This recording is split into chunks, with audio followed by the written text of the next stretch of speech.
Hello everyone, my name is Alex. I'm a 2000 rated over-the-board chess player, and in this series we're going from 1000 to 2000 elo in chess.com rapid games, where I'll be explaining my thought process as best as I possibly can for your education and entertainment. And today we're facing the Caro Kann Defense against Fishy Barista, who is very high rated. And I absolutely love this opening gambit against the Caro Kann.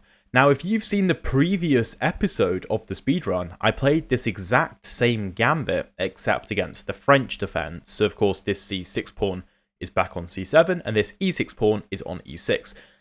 Technically, if you look at this with computer analysis, the computer, it doesn't love it against either the Caro or the French, because the computer is a computer. It's not going to like gambits typically, but it much prefers it against the French defense. And the point is that white is going to give up the e4 pawn, obviously. And then we're going to try and win it back with moves like knight to c3, knight to e2, g3, and queen to e2. But the difference is, against the French defense, this bishop can't come out to f5, because of course there is a pawn on e6, whereas in the Caro Kann, of course, this bishop can come to f5. So it essentially means that it's a little bit more difficult for us to win the pawn back, but we will still win the pawn back. That's not a problem. A lot of people do actually decline the gambit as well, but today my opponent accepts the gambit. There'll be two playlists linked below to this video as well. One with the previous episodes of the speedrun if you're new to this channel and you want to see from episode 1, and the other being all my games in the 2b3 French and Caro Kann systems, because a lot of the ideas overlap. I include them in the same playlist. Bishop g4 is a mistake. This is a mistake. Why? Because we go h3. Of course, the point is my opponent pins the knight. But this doesn't work because we go g4, which looks counterintuitive because we're weakening our kingside, but we're going to castle queenside anyway, most likely. And even castling kingside is sometimes fine with the pawns like this. And now I need to remember the correct move, because I think in a previous episode I played bishop to g2, which I believe turned out to be wrong.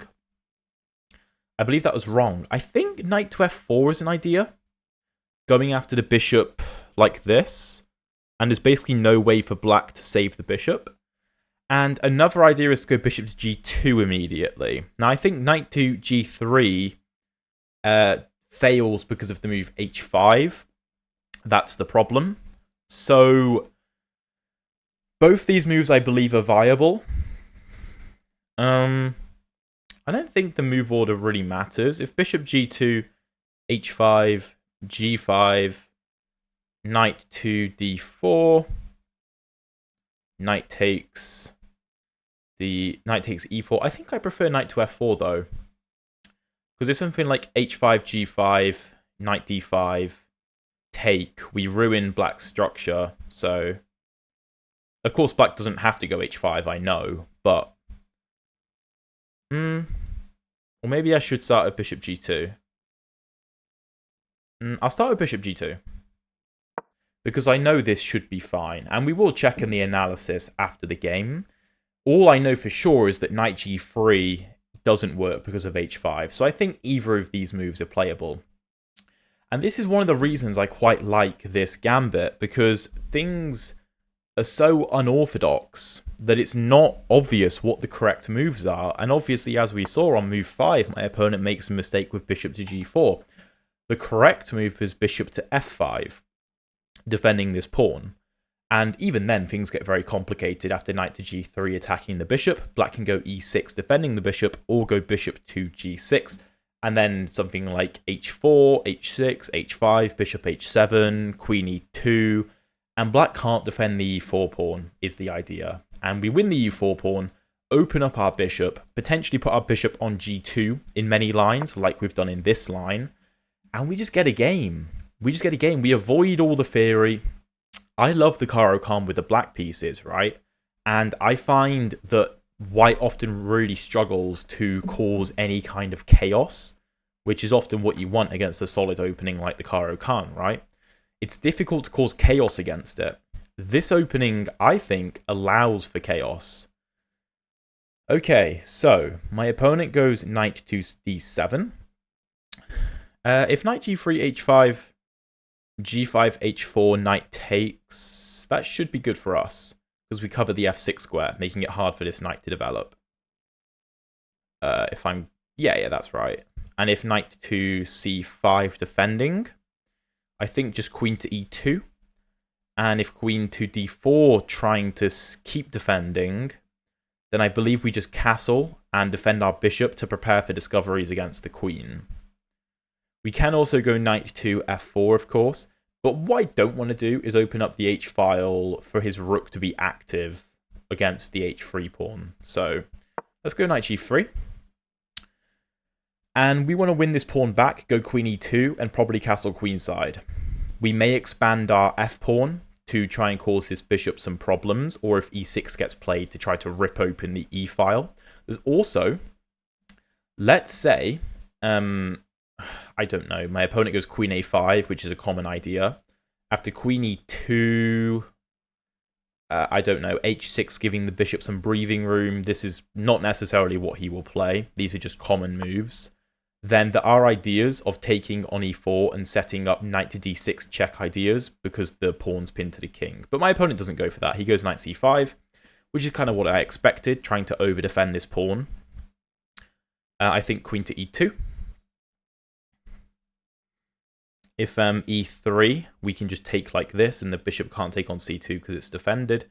And we're preparing rook d1 to attack the queen, so queen e2.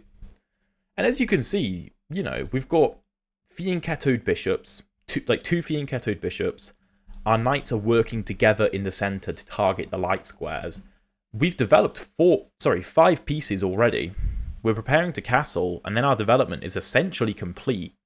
Black is still yet to develop his bishop, queen, or rooks. Of course, our rooks are still yet to be developed, but we're one move away. Well, we're not even one move away from castling. We're ready to castle. Black is a few moves away from castling. Or he can go queenside as well, so that he is closer to queenside castling. But one of the interesting things about this is, let's say my opponent plays e6, which is obviously a very natural move. And let's say every piece gets traded on e4. And we're left in a position with a queen, 2 rooks, and a bishop each. The problem for black is that our bishop is really good. And his bishop is not really good, because if it moves, I'm just going to take on g7. And there's no bishop f6 because I take on h8. And if he takes my rook, I take his bishop. If he takes my bishop, then I just move my rook and I'm up an exchange. And a pawn. So it's really difficult for black to navigate these positions, because if he trades too many pieces, it will be equal material, except I will be better. And queen to d4 is often too risky, because of the alignment with the bishop. And there's no other way to defend the pawn. There's no other way. He goes queen d4. Wow. I just don't think this works. I don't think it works. Because if I remember correctly, we just castle queenside. The bishop's defended. We've also completed our development, essentially, now. Sure, you can claim that my rooks aren't properly developed yet, but they're connected. And we're just going to play knight takes e4. And black can't take back because I'll take his queen. And then we have ideas of knight d6, which I mentioned this earlier, guys. Let's say h6, for argument's sake. Knight e4, queen b4 or something. Of course, we could take the knight, and the e-pawn can't take because of the pin, so g-pawn would have to take, and then we can probably take it with the bishop. Or we can play a move like knight d6 check, and the king has to move because of the pin on the pawn, right? This won't necessarily happen, of course. I'm just pointing it out as a possibility. So it's really difficult for black to navigate these positions. And of course, my opponent is a good player. You know, 1869 rated, especially in chess.com Rapid, is a very good rating, because chess.com Rapid ratings are much lower than the actual reflection of the player's strength, typically. Also, if you're enjoying the video so far, please drop a like and subscribe if you haven't already. I would really appreciate it. It really helps to motivate me keep making these videos for you guys. And I'm very happy with this position, and hopefully, you know, After 11 moves, this is a really good position. Hopefully, it can show you the strength of this opening system and just how difficult it is to navigate with the black pieces, because all the moves black's been playing, literally every single move since like move 4, has been played in order to defend his extra pawn. Knight f6 defends, bishop g4 pins my knight to prevent it going to g3 to attack. It's like defense by attack. Then the bishop retreats to g6 to defend. The knight develops to d7 and then c5 to defend. And then the queen comes to d4 to defend. Every single piece black has been developed with the intention of defending his extra pawn. But he can't defend it. He could play a move like queen to b4, I suppose, getting the queen off of the diagonal, but still defending the e4 pawn. But I'm pretty sure we can just play the move a3. Booting the queen away, right? He could go queen e5, I suppose. But then I think f4 is actually... Well, obviously that doesn't get off the diagonal. But f4 probably wins the game, because you can't take en passant because your queen hangs. And if you move your queen, then f5 will trap the bishop, regardless of if the queen is on e6 or not. Although I suppose the knight could hang if, like, queen e5, queen d6, and then f4, f5, the knight could hang. But anyway, way too convoluted. Queen b4. And yeah, I'm pretty sure we can just play the move a3. And yes, that does weaken my pawn a little bit in the long run, but the queen can't go to a5 to try to preemptively attack a3, because if a3, queen a5, I just have b4 picking up the piece. So a3, I don't see a problem. The queen will probably go to b6. That seems like the only logical square. And then, I suppose maybe my opponent wants to justify this maneuver with queen b6, something like take, and picking up the f2 pawn. Maybe that's what he wants. Although, it looks a little bit scary after bishop d4, because the queen almost looks stuck.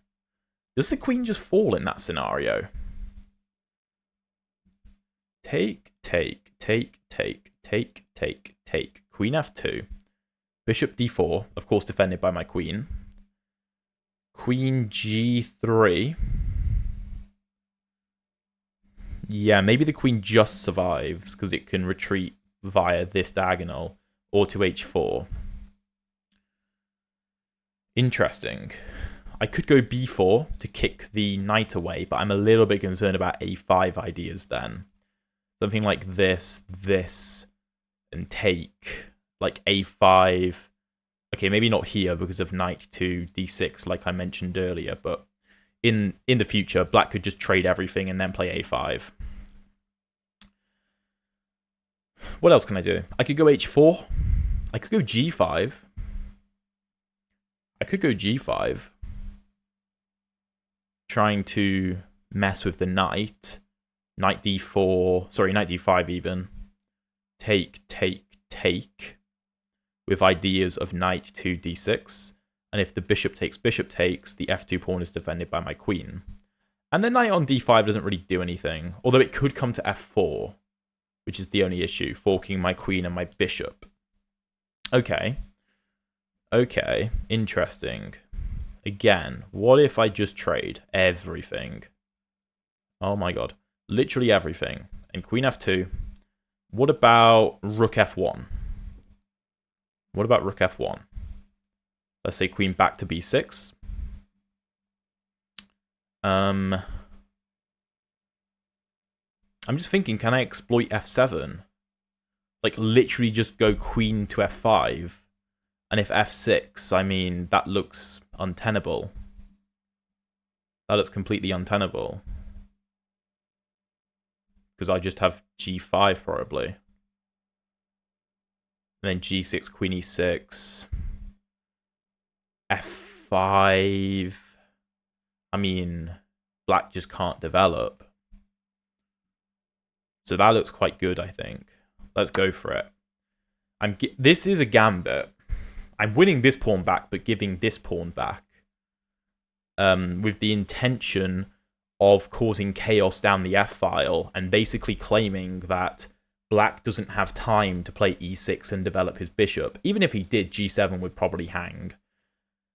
And therefore, even though I'll be a pawn down, I will be playing with all 4 of my pieces. Black won't be able to develop his bishop, and therefore won't be able to develop this rook, so he will be playing with only 2 pieces. So I'll be a pawn down, but 2 pieces up, essentially. Let's take. I think knight takes is better than bishop take, because I am threatening things. If I move like e6, stopping knight to d6, of course the bishop will just take. I'm probably fine. There's probably other threats that I can make, like bishop to d4, pinning the knight to the queen, for example. And here, the question is, does black want to take the plunge? Or does he want to play safer with e6? Either is reasonable. However, on e6, I probably go f4, not only saving my pawn, but trying to play f5. Which is a problem, because again, this bishop can't develop properly, because I'm going to take on g7, and maybe he can trade the a3 pawn for the g7 pawn, sure. But if, I don't know, e6, f4, take, bishop e7, if bishop g7, then bishop a3 being the idea, I can probably just go f5. Okay, my opponent castles queenside, that's a smart move. Trying to alleviate some pressure.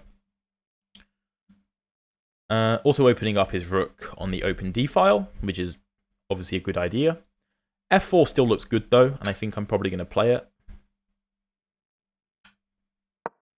Because I'm clearly threatening f5 to win his bishop, so he probably has to trade with me. Yep, meaning my queen is a very powerful piece in the center of the board. And black has to be careful. I mean, e6, I can probably still play f5. And if, you know, take, rook d7, blocking the check and defending f7, I can just go for a move like rook e1, and black has issues. f5 looks really strong. Really, really strong. And if black defends the pawn with like c5, then maybe just rook e1.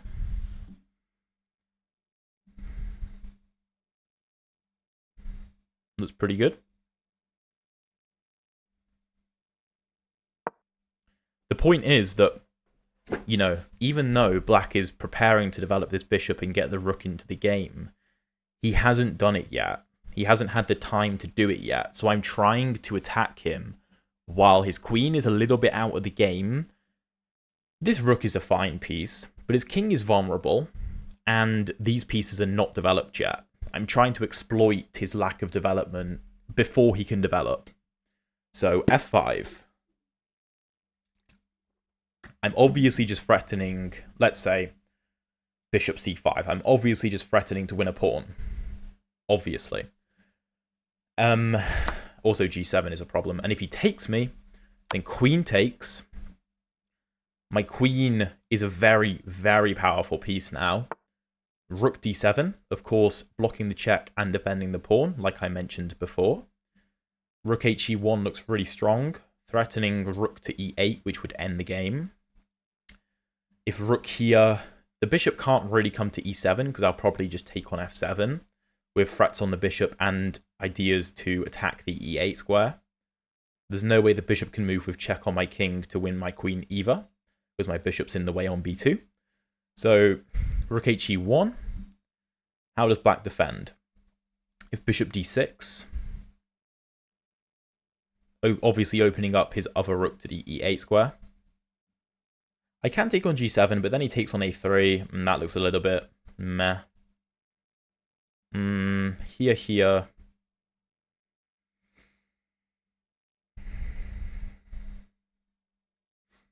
What can I do? I could try and double up. I can play a move like rook e4 to prepare rook d to e1. That's not that silly. Also, h7 could be a problem if this rook were to move. And his rook is still paralyzed. The rook is still paralyzed. He could play a move like queen d8, but that looks a bit too passive in my opinion. I could play a move like king b1, so that if his bishop moves, I can take on g7, and this doesn't come with a check. That also looks like a very reasonable idea. Maybe I should go for that, actually. Something like here, bishop d6 can't be played because I'll take. And you don't have time to take on a3. So if a move like rook e8, I could just drop my bishop back to b2 and be up a clean pawn. h7 is hanging. Black is still struggling. I'm still preparing rook to e1. If a move like king b8, maybe. Something like king b1, bishop d6, take, rook e8, bishop b2. Well, no, you can't play that because your rook hangs. So, yeah, that's actually pretty good. I like that. Let's go king b1. I don't think I'm missing anything here. g6 can never be played because your rook will hang. Obviously, I'm not going to take the rook and lose my queen. I'm also not going to take this rook and then the other rook. That's not the point. The point is after a move like g6. I mean, I can probably just move my queen even to e5 and put pressure on the rook. And if like rook g8, you know, queen e8, for example. Oh, well, no, then there's queen to d8, and that's fine. But it just looks too weakening. Maybe this works. Maybe. It just looks wrong. Just looks wrong. Maybe rook h to e1 was a stronger move on the previous move. But of course, we will find out in the post-game analysis with the help of the engine. Okay. Really? That can't be right. That can't be right. Queen to a6. I understand the idea. Completely understand the idea. I just don't believe it works. Okay, let's say rook he1. Bishop a3. Bishop g7. Rook d8. Black has no threats on my king.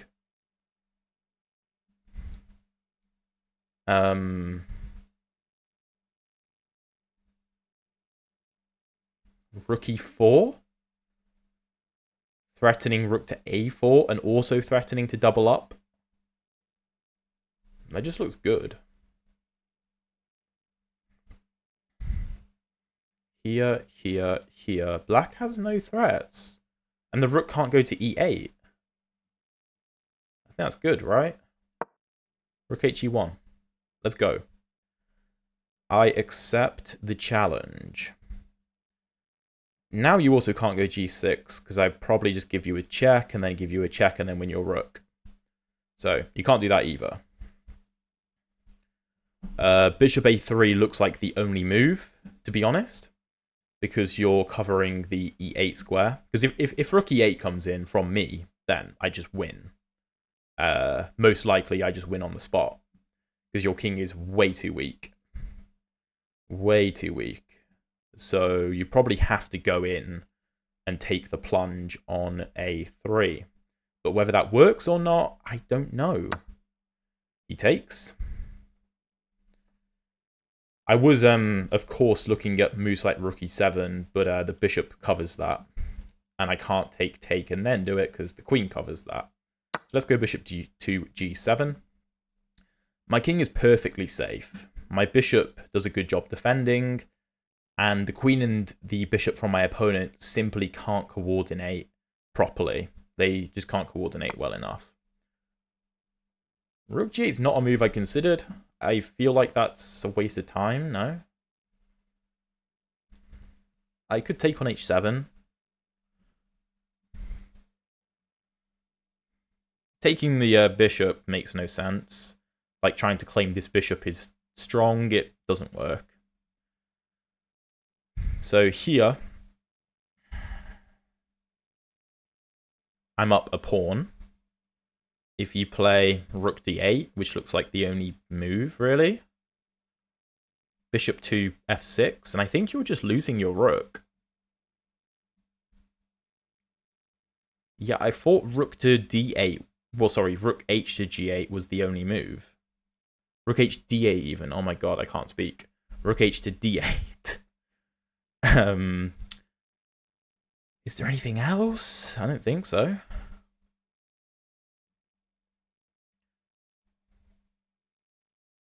Yeah, I don't really see the problem. You also can't like move your pawn to try and cause problems on the 7th rank for me because your rook is simply hanging.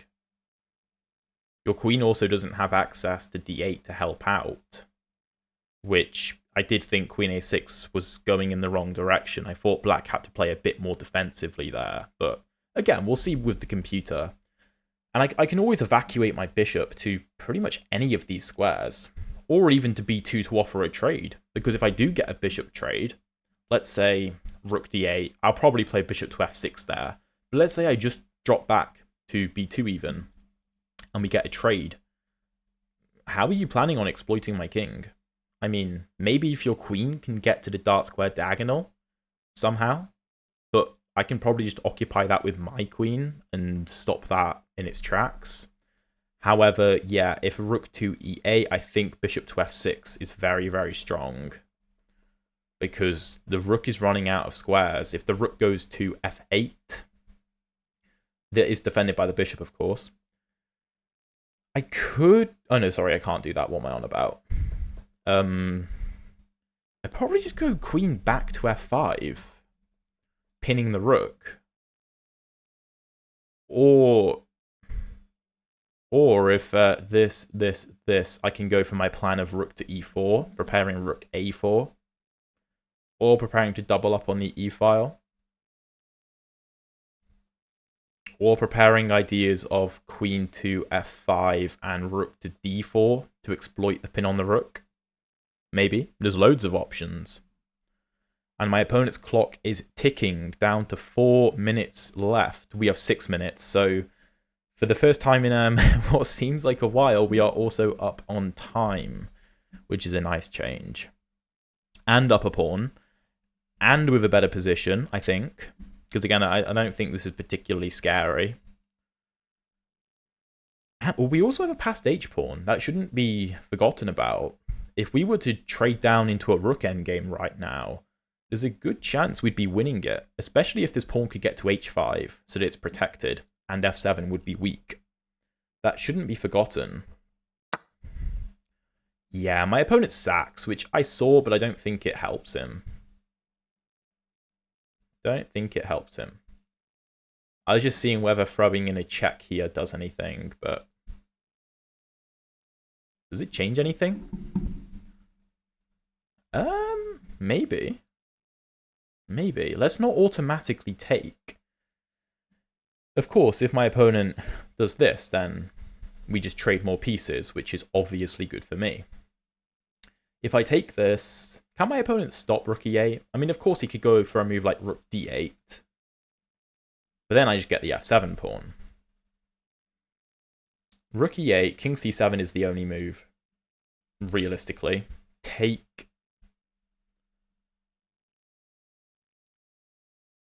Well then, I don't know, f5, queen e5, bishop d6. I don't love that. I think I like the fact that on f5 I can give a check. So something like queen to g8 check, getting out of the attack. And if rook to d8 attacking me again, I have queen to e6 check. And you can't block the check while attacking me, and I'll pick up the pawn. So let's reserve the right to check on the 8th rank, so my queen can utilize it if she needs. I don't think my opponent has good enough attacking opportunities for me to be concerned about. Because the only thing he can do is somehow get this bishop to a square like d4 and the queen to like a3, which I think is what he's trying to do now. And then create a mate on b2, basically. We can probably go d4 here, to be honest. We should also consider rook e8 check. Of course, if this, we can just trade. if rook e8, rook e8, king c7, queen e5, bishop d6. I don't think we gain anything from that, really. So d4 probably is the best option.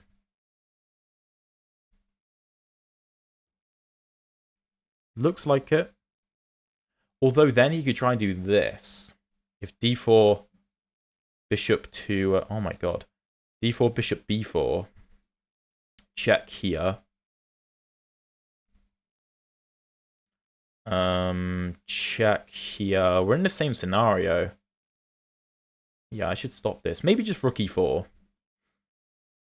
Maybe just rook e4.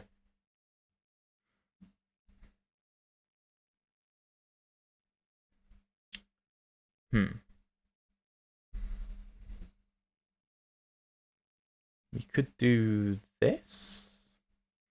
I also don't know what that achieves, though, because the bishop just blocks.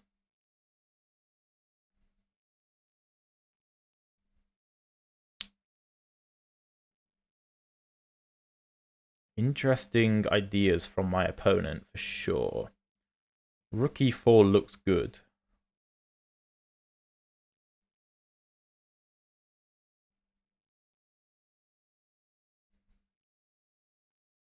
Because, yeah, d4, I think just bishop b4, and we're in a bit of trouble.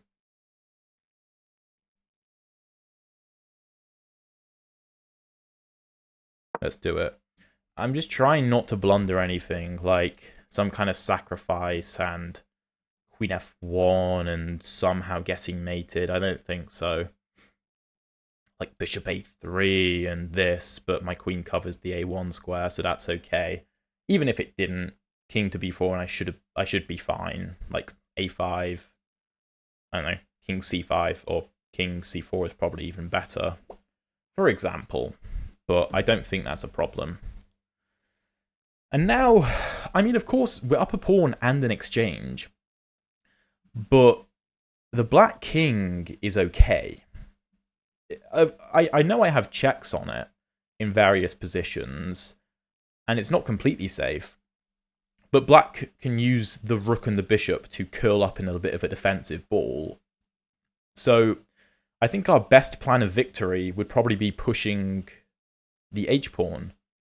Again, I did somewhat miss that this is a thing, which also has the added benefit of attacking my rook. But again, I think we just give this check and then pick up the pawn. Although there would be this, but then we have that. Okay.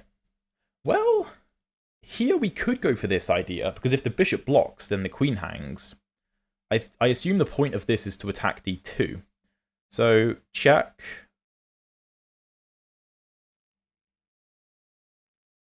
Check here. Check. Queen, sorry, king to b6.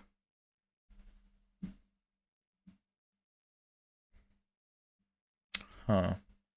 We don't have this because our rook will hang after the exchange.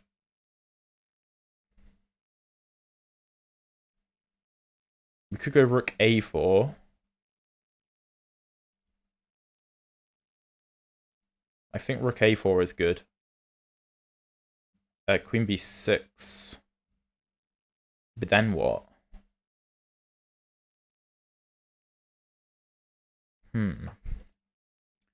Interesting counterplay.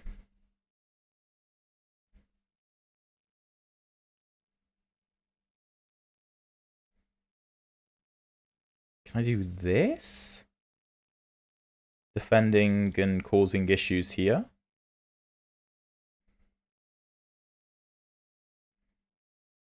Looks risky.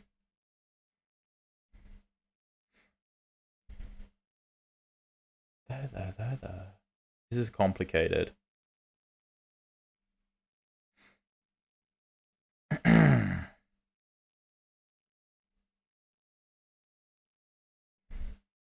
feel like I should move my queen, though.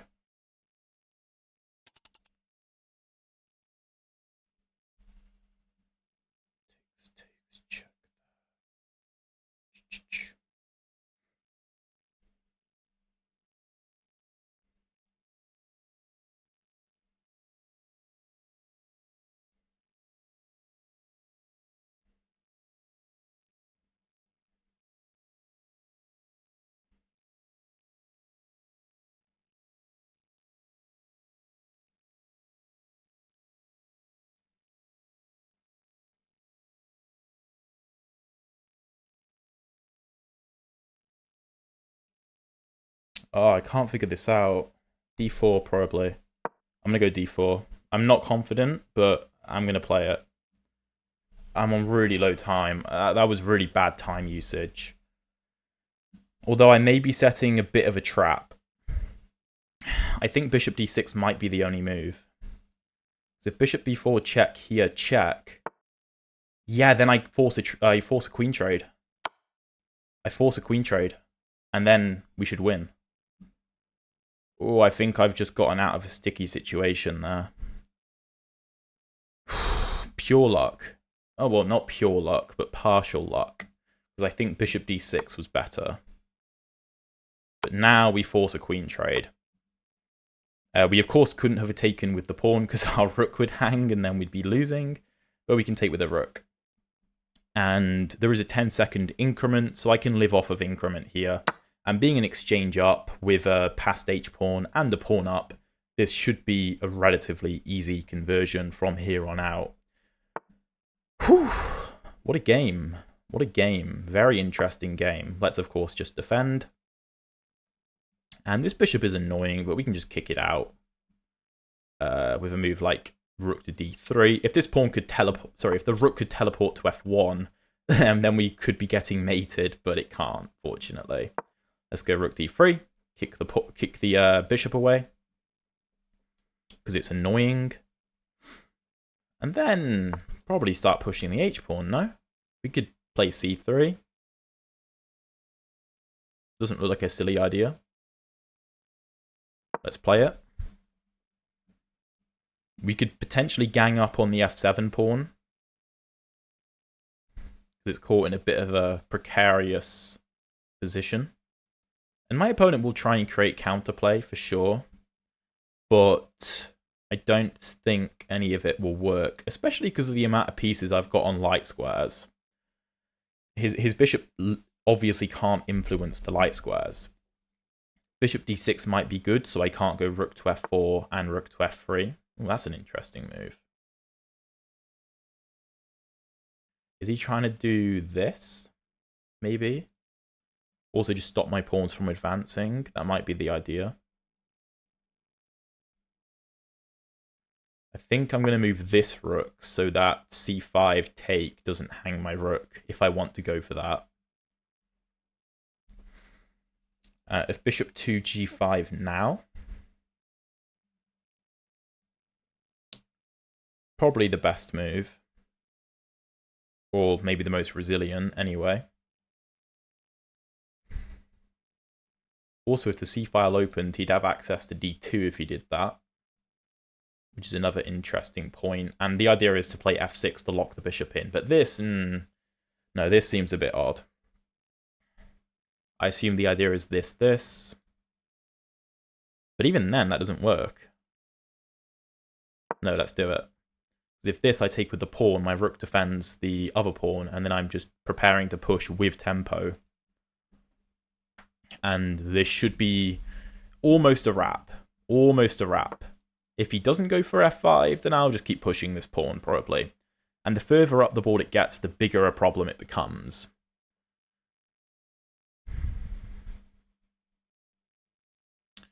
And because of the way we've used these pawns, this bishop is very passive. If c5, of course we could take it, but that lets the bishop back into the game. It might be better just to ignore it. And if takes, we can take with the rook. And that would actually force a rook trade, because the rook can't go either side. So bishop d6 would be the only way to avoid a rook trade, which is obviously bad. I don't really know what that does. Let's push. Again, the closer the pawn gets to promotion, the more dangerous it becomes. b6 might be played to prepare c5. No, okay. Interesting. Is c5 the idea? Maybe. Still doesn't work. I like rook f5, just cutting the 5th rank, stopping king to d5 ideas. We could play c4 to try and meet c5 with d5, giving us access to e6, which would be interesting. Okay. Oh, he wanted to put his king there to defend the bishop so the rook could move. That makes sense. If I push, he defends. if I defend. It's okay. No, no, that's fine. That's fine. Let's push. His king's still cut off. He can't come to d5. Not only because my rook defends it, but also because his bishop would hang. His bishop still can't really move. And I'm using my rook and pawn to paralyze his rook. That's my thinking. So it turns the game from 2 rooks versus a bishop and a rook into a bishop versus a rook. Let's push, because these are all out of the game, is the idea. So it makes my life easier. If this rook ever moves, I just promote. He could try and maneuver his bishop to help defend, but...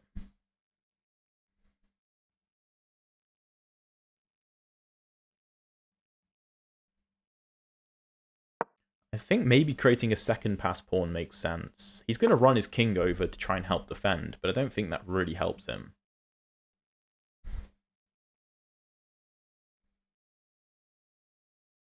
Maybe I should I'm going to bring my king up a little bit. I'd love to put it on f5. Okay, that hangs a bishop. Thank you very much. Now the game is very, very much over. And then we'll just go to e6. The pawn defends the rook defends the pawn.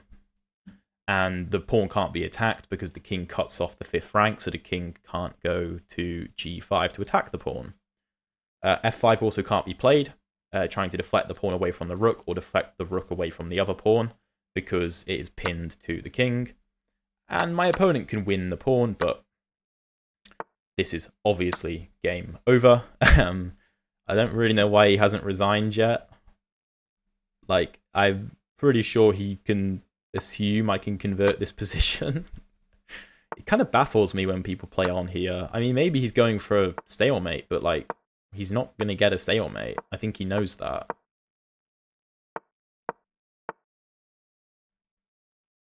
Yeah, let's promote to a rook. Check. We'll come this side and then mate on the next move. There we go. Very nice game. I really enjoyed that game, and I think that could be a pretty accurate one. So let's jump into the... we'll do a quick analysis, and see what the computer thinks of it.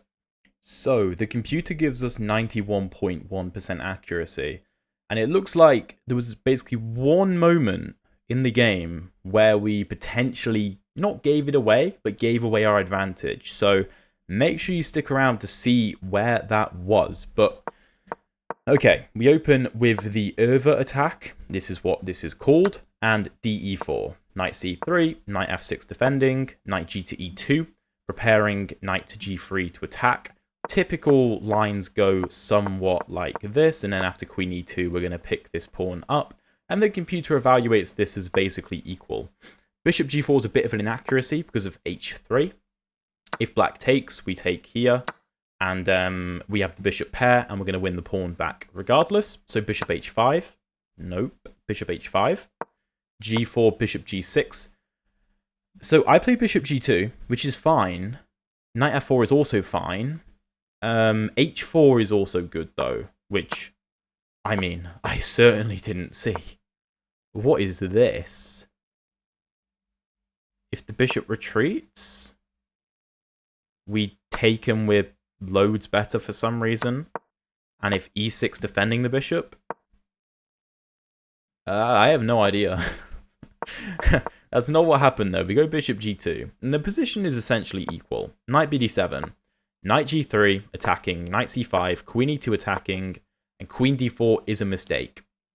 Like I said during the game, this can be a very dubious move from black. Because after... oh my god, I didn't mean to do that. Because after queenside castles, the bishop's defended. Let's say black plays a move like E6. Then after knight CE4, bishop's under attack, knight's under attack, knight's under attack, queen's under attack. When the queen moves, at the very least we win a pawn. At the very, very least. Although this is apparently not good. Is it? Oh, yeah, there's actually problems here. The point is black has issues in those positions. So he moves the queen. We go A3, which is the best move, kicking the queen back to B6. Queen a5 would, of course, lead to b4. So queen to b6. And here, I was debating... What was I debating between? I think it was g5, but then I was like, well, knight to d5. The computer finds knight d3 here. And if takes, queen e5, queen b3, king b1, check here, but not giving the check, instead knight d7. Okay, whatever. Whatever, no one's ever playing this. I take on e4, and my point was that if everything gets traded, then after queen to f2, I thought I was much better after rook h to f1, queen c5, and I initially was thinking of moving the queen to the f file. If like queen b6, queen f5, I liked the look of, trying to force the move f6, which would be the only move. And then, I mean, black's position looks pretty horrific here. The computer likes d4 to stop this, also stopping black from castling queenside. And if queen here, the computer likes rook f5, queen d6, and g5. Maybe trying to prevent f6. But there's lots of different options. The point is, black is up a pawn, but he can't develop properly. And my pieces are very, very powerful. He castled. And okay, awesome. We found the best move, f4. Of course, threatening f5. And if my opponent plays f5 himself, I mean, I can just win a pawn, at the very least. Or do something like this and prepare like queen e6 or something. My bishop is still very powerful. And he ruined my pawn structure, but his pawn structure is bad as well. So f4, bishop e4, queen e4, e6. e6, I mean, what else can black do? The computer suggests queen to a5, which like, okay, who's ever playing that? So e6, f5, which is the only move that maintains an advantage for the white pieces. The point is, we're attacking e6, and if you take, the only move is rook to d7. Here, king b1 is a mistake. Okay. Why? Queen b5. This is the only move. If I trade, then things are mostly equal, of course. Because, sure, black is behind in development, but there's no queens on the board, so it's not as bad. If queen b5, queen f2... I suppose black gets developed. And if queen to f3, the computer just wants to hunt for a queen trade. Interesting. Better was rook h to e1. So if my opponent hunts for a queen trade, then we can just give a check, give a check. If bishop to d6, we will win the rook. You know, something like take. Game over. Or we can trade queens first and then take the rook, and then it's extra game over. But my opponent goes queen a6, which I thought was a horrific move, and it is. Rook he1. The only viable move is bishop a3. The second best move is king d8. That's how bad the position is. So bishop a3, bishop g7, only move. Rook g8.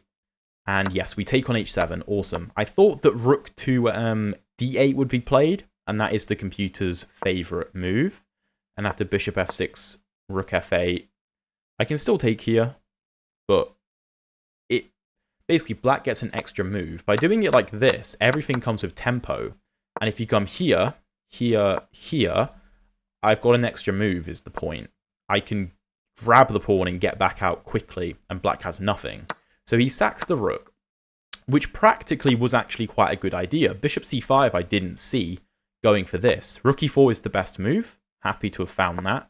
Also queen to a1, which I didn't consider, which is an interesting idea. And if queen to b6, of course, avoiding a queen trade. This. And then queen e3. But then there's like a repetition, so it's not quite so easy. I went rook e4. Queen a5 was a very interesting idea to go after my d-pawn. I went d4. Queen g5 was a move I considered, which the computer prefers, but I just didn't want to cause any potential risks, because of course my queen is undefended. It's fine, but it's scary. So I went d4 instead, on low time, bishop b4. And yeah, here I was able to manufacture a queen trade, which my opponent missed. I thought bishop d6 was the best move, which it is, because then there's no queen e5. And here, I mean, I just have to find something else to do. I can try to start pushing pawns, potentially. I think the computer's cool with this. And if queen a3, if I keep trying to push pawns, bishop b4 preparing this, d5 opening up my queen. If the rook takes, there's some kind of tactics, or I just win this.